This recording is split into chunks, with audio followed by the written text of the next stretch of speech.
బిస్మిల్లాహ్, అల్హమ్దులిల్లాహ్, వస్సలాతు వస్సలాము అలా రసూలిల్లాహ్. రండి ఖురాన్ మరియు నమాజ్ అర్థం చేసుకుందాం సులువుగా. 3 నిమిషాల సిరీస్లో పాఠం నెంబరు 8A. ప్రతి పనిలో అల్లాహ్ను సహాయం అర్థించండి. ఇది అలవాటు నెంబరు 9. ఈ పాఠం ముగిసేసరికి 20 పదాలు నేర్చుకుంటాము. ఇవి ఖురాన్లో సుమారు 7,000 సార్లు వచ్చాయి. అఊదు బిల్లాహి మినష్ షైతానిర్ రజీమ్. ఇయ్యాక నఅబుదు వ ఇయ్యాక నస్తఈన్. కేవలం నిన్ను మాత్రమే ఆరాధిస్తాము మరియు నిన్ను మాత్రమే సహాయం కొరకు ఆర్తిస్తాము. ఇయ్యాక, ఇక్కడ దీని అర్థం కేవలం నిన్ను మాత్రమే. నఅబుదు, మేము ఆరాధిస్తాము. వ ఇయ్యాక, కాంటెక్స్ట్ ప్రకారం దీని అర్థం కేవలం నిన్ను మాత్రమే. నస్తఈన్ అంటే మేము సహాయం అర్థిస్తున్నాము.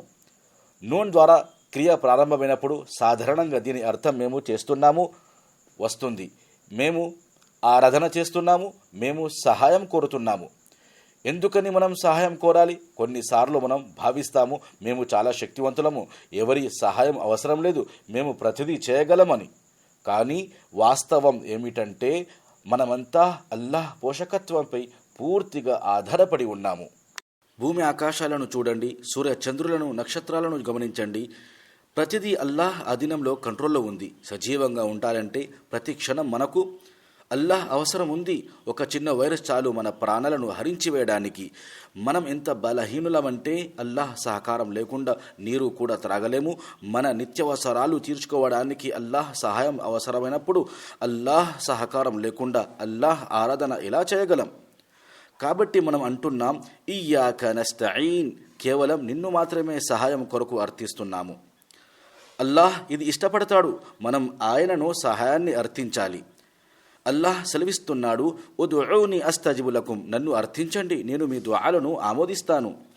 అల్లాహ్ను ఏ విధంగా అర్థించాలి? అల్లాహ్ ఖురాన్లో వివిధ దుఆల ద్వారా మనకు ఆయనను ఎలా అర్థించాలో నేర్పించాడు.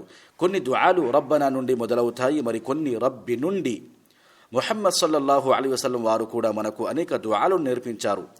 అల్లాహ్ను అర్థించడానికి ఉత్తమ మార్గం ఏముంటుంది? స్వయంగా అల్లాహే నేర్పించాడు మరియు ఆయన ప్రియ ప్రవక్త ముహమ్మద్ సల్లల్లాహు అలైహి వసల్లం నేర్పించారు. ఇంకా మీరు ప్రజలను పదే పదే ఏదైనా అడిగితే వారు మిమ్మల్ని ద్వేషిస్తారు. కానీ అల్లాహ్ సుబ్హానహు వ తఆలా మళ్ళీ మళ్ళీ అడగడాన్ని ఇష్టపడతాడు.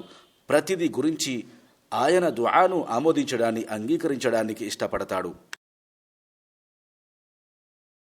ప్రవక్త సల్లల్లాహు అలైహి వసల్లం దుఆను ఆరాధన అని అన్నారు. ఎందుకంటే దుఆ చేసేటప్పుడు మనం అల్లాహ్ ముందు వంగుతాము మరియు ఆయనను మాత్రమే అడుగుతాము, ఆయన నుండి మాత్రమే ఆశిస్తాము. అక్కడ ఎలాంటి రకమైన రియా ప్రదర్శనకు అవకాశం లేదు. ప్రవక్త ఇది కూడా చెప్పారు, అల్లాహ్కు దుఆ కంటే ఎక్కువ మరేది ఇష్టపడడు. కాబట్టి అలవాటు నెంబరు 9A ఎన్నటికీ మరవకూడదు. మీరు ఏ పని చేసినా అల్లాహ్ను సహాయం అర్థించండి, ఇయ్యాక నస్తఈన్ పఠిస్తూ. ఇప్పటికీ ఇది చాలు. మళ్ళీ కలుద్దాం. జజాకుముల్లాహు ఖైర్. అస్సలాము అలైకుం వరహ్మతుల్లాహి వబరకాతు.